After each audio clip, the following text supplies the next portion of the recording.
એક દીકરીને ન્યાય મળ્યો, પછી ફટાકડા ફૂટ્યા, પણ આખો દેશ ન્યાયની વાત છોડીને ફટાકડાની ચર્ચા કેમ કરવા લાગ્યો? નમસ્કાર મિત્રો, આજે હું તમને એક એવો મુદ્દો જણાવવા જઈ રહી છું જેમાં બે અલગ અલગ બાબતો છે. પહેલી, એક દીકરીને વર્ષો પછી ન્યાય મળ્યો, અને બીજી આ ન્યાયની ખુશીમાં થયેલી ઉજવણી. પણ સોશિયલ મીડિયા પર એવું થયું કે લોકો ન્યાય કરતા વધારે ઉજવણીની ચર્ચા કરવા લાગ્યા. પણ આખો મામલો શું છે, ચાલો જાણીએ શરૂઆતથી. વર્ષ 2022 ધારાકડીવાર નામની યુવતીની નિર્દયતાથી હત્યા કરવામાં આવી હતી. તપાસ ચાલી રહી હતી, પુરાવા એકત્ર કરવામાં આવી રહ્યા હતા, સાક્ષીઓ સામે આવ્યા, અને લાંબી કાનૂની પ્રક્રિયા બાદ આખરે કોર્ટે આરોપીને આજીવન કેદની સજા સંભળાવી.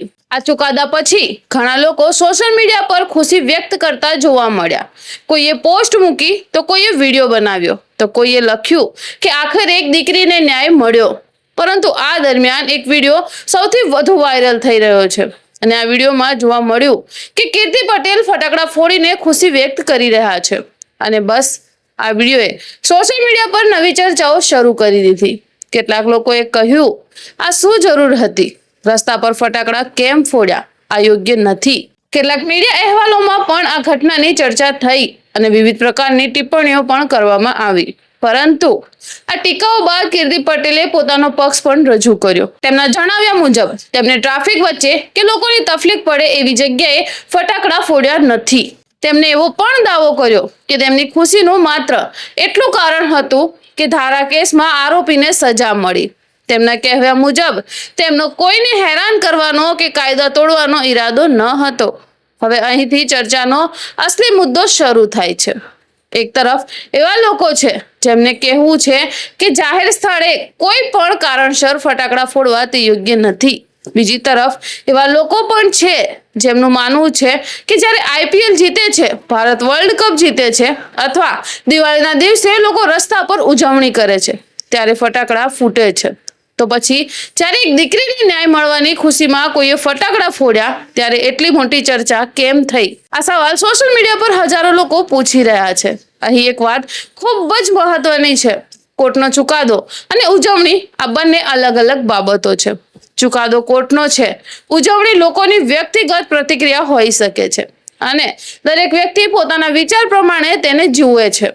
મારા મતે જો કોઈ વ્યક્તિ પોતાની ખુશી એવી રીતે વ્યક્ત કરે કે તેના કારણે કોઈને ઈજા ન થાય, તો કોઈનો રસ્તો બંધ ન થાય, કોઈની એમ્બ્યુલન્સ ન અટકે, કોઈ વૃદ્ધ દર્દી કે બાળકને મુશ્કેલી ન પડે, અને તમામ કાનૂની નિયમોનું પાલન થાય, તો માત્ર ખુશી વ્યક્ત કરવા બદલ કોઈને તરત જ ખલનાયક બનાવી દેવું તે યોગ્ય નથી.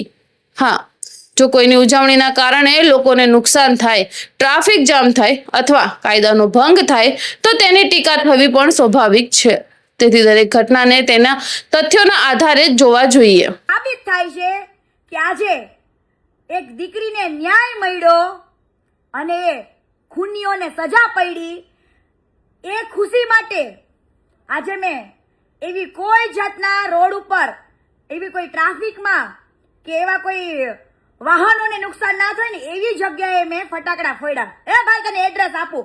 અમે જ્યાં છે ને ગલી, મારા ઘરની પાસે, અમે જ્યાં ગલીમાં મેં બોમ્બ ફોડ્યા, ફટાકડા ફોડ્યા, અને ન્યા તારો બાપ ક્યાં વાહન આવ્યો, ખટારો આવ્યો? હે, આખા મામલામાં સૌથી મહત્વની વાત કદાચ એક જ છે. એક દીકરીએ પોતાનો જીવ ગુમાવ્યો, તેના પરિવારે વર્ષો સુધી ન્યાયની રાહ જોઈ, અને આખરે કોર્ટમાં ચુકાદો આવી ગયો. આ વાતને આપણે ભૂલવી ન જોઈએ. આપણે પણ જીવનમાં કોઈ પણ ખુશી ઉજવીએ છીએ. લગ્ન હોય, ક્રિકેટની જીત હોય, કે પછી દિવાળી હોય, અથવા કોઈને ન્યાય મળવાની ખુશી હોય. જો ખુશી વ્યક્ત કરીએ, પણ એ રીતે કરીએ કે આપણા કારણે કોઈને પણ ઈજા ન પહોંચે, કોઈને તકલીફ ન પડે, ટ્રાફિકમાં અવરોધ ન સર્જાય, અને દેશના તમામ કાનૂની નિયમોનું પણ સંપૂર્ણ રીતે પાલન થાય. કારણ કે ખુશી ત્યારે જ સુંદર લાગે છે જ્યારે તે બીજા માટે મુશ્કેલીનું કારણ ન બને. આ સમગ્ર મામલે તમારું શું માનવું છે? શું તમને લાગે છે કે આ મુદ્દે જરૂરી કરતા વધારે જ વિવાદ ઊભો થઈ ગયો છે, કે પછી જાહેર સ્થળે કોઈ પણ પ્રકારની ઉજવણી માટે એક સરખા નિયમ હોવા તે ખૂબ જ જરૂરી છે? તમારો અભિપ્રાય કમેન્ટ બોક્સમાં જરૂરથી જણાવજો. જો તમને આવી જ તથ્ય આધારિત અને વિચાર કરવા મજબૂર કરતી માહિતી ગમતી હોય તો વિડીયોને લાઈક કરો, શેર કરો અને ચેનલને સબસ્ક્રાઇબ કરવાનું ભૂલશો નહીં. આભાર.